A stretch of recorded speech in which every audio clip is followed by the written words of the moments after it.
चंदगड तालुक्यातील दलित समाजाच्या प्रलंबित समस्या तातडीने सोडवण्याचे तहसीलदारांचे निर्देश। स्मशानभूमी, पाणंद रस्ते, 15% निधी आणि रोजगार योजनांवर विशेष भर। गैरहजर अधिकारी आणि बँक व्यवस्थापकांना कारणे दाखवा नोटीस, कारवाईचे आदेश। चंदगड तालुक्यातील मागासवर्गीय दलित समाजाच्या विविध प्रलंबित समस्या येत्या महिन्याभरात मार्गी लावून त्याबाबतचा अहवाल सादर करावा अशा कडक सूचना तहसीलदार राजेश चव्हाण यांनी संबंधित अधिकारी आणि कर्मचाऱ्यांना दिल्या आहेत। ब्लॅक पॅन्थर पक्षाच्या मागणीनुसार तहसील कार्यालयात आयोजित विशेष बैठकीत त्यांनी हे आदेश दिलेत। बैठकीस ब्लॅक पॅन्थर पक्षाचे संस्थापक अध्यक्ष सुभाष देसाई, प्राध्यापक ॲडव्होकेट NS पाटील, जिल्हाध्यक्ष दयानंद कांबळे, ग्रामविस्तार अधिकारी SM ठोंबरे, दौलत कारखान्याचे माजी संचालक चंद्रशेखर गावडे, जंगमट्टीचे माजी सरपंच विष्णू गावडे यांच्यासह विविध विभागांचे अधिकारी उपस्थित होते। मागील आठवड्यात ब्लॅक पॅन्थर पक्षाने दलित समाजाच्या विविध समस्यांबाबत तहसीलदारांना निवेदन दिलं होतं।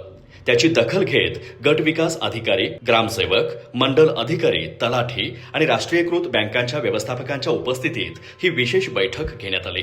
यावेळी तहसीलदार राजेश चव्हाण यांनी लाभार्थ्यांच्या समस्या प्रत्यक्ष ऐकून घेतल्या। बैठकीत दलित समाजासाठी स्मशानभूमी उपलब्ध नसलेल्या ठिकाणी शासकीय गावठाणातील जागा उपलब्ध करून देण्याचा निर्णय घेण्यात आला।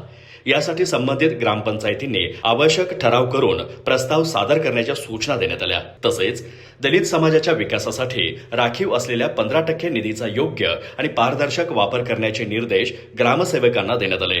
काही ठिकाणी निधी खर्च न झाल्याचं तर काही ठिकाणी चुकीच्या पद्धतीने खर्च झाल्याचं निदर्शनास आल्याचं यावेळी सांगण्यात आलं।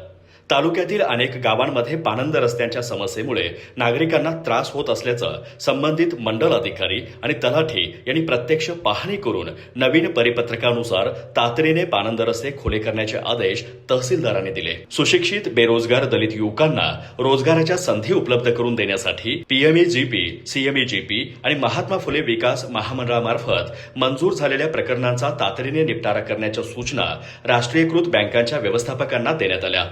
तसेच अन्य वैयक्तिक समस्याही महिन्याभरात सोडवण्याचे निर्देश देण्यात आलेत।